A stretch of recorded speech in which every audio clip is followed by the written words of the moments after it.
Bonjour.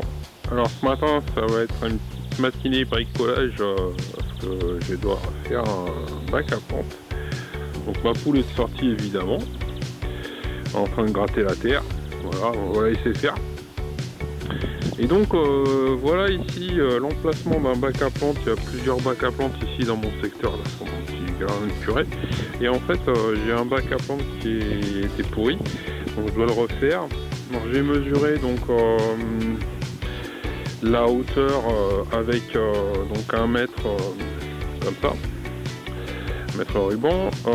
La hauteur elle fait environ une vingtaine de centimètres, 20-25. Donc je vais refaire mon bac avec de la volige de 10 centimètres de large. Le bac alors, il doit faire 1 mètre par 1,15 m. J'ai mesuré sur les anciennes planches.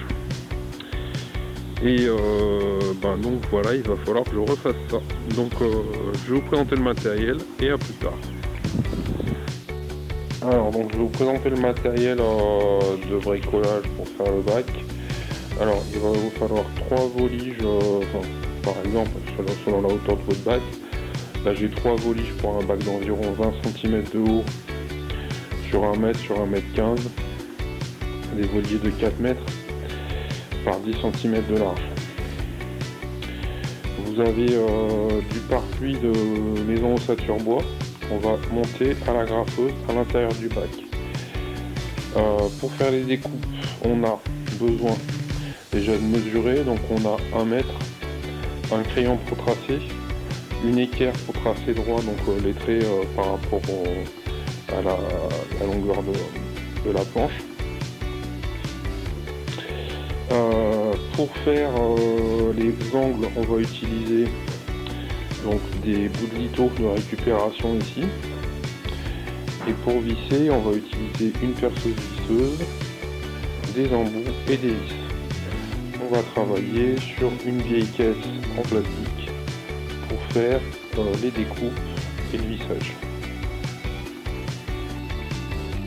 Bon, donc alors j'ai fait mes découpes, j'ai donc 4 planches de 1 mètre, 4 planches de 1,15 m.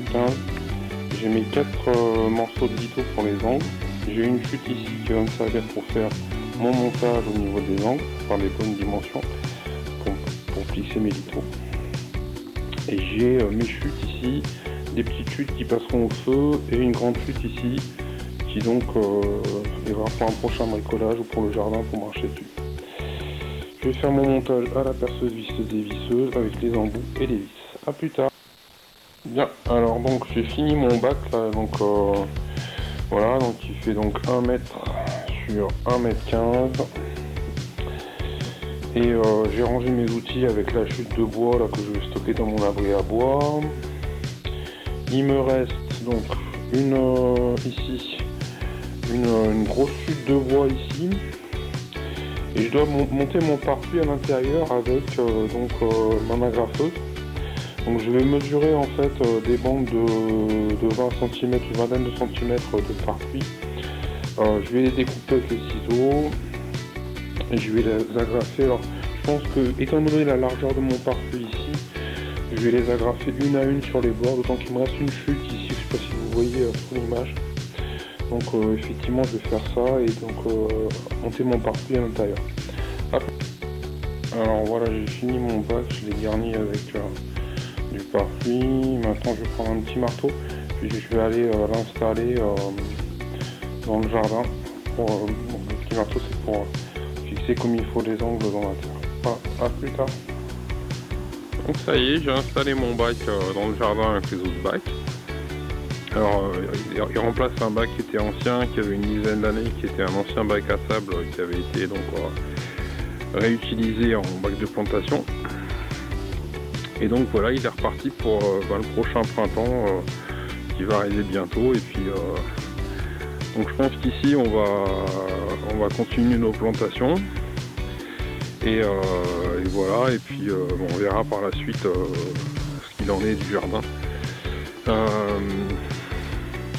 Donc ça m'a coûté, ce petit projet, ça m'a coûté une quinzaine d'euros.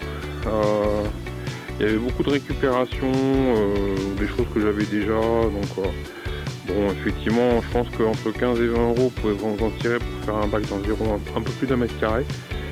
Donc voilà, et puis donc n'hésitez pas à faire de la récup pour vos bricolages, ça sert toujours. Et donc n'oubliez pas de liker, de vous abonner, laisser un commentaire, et merci.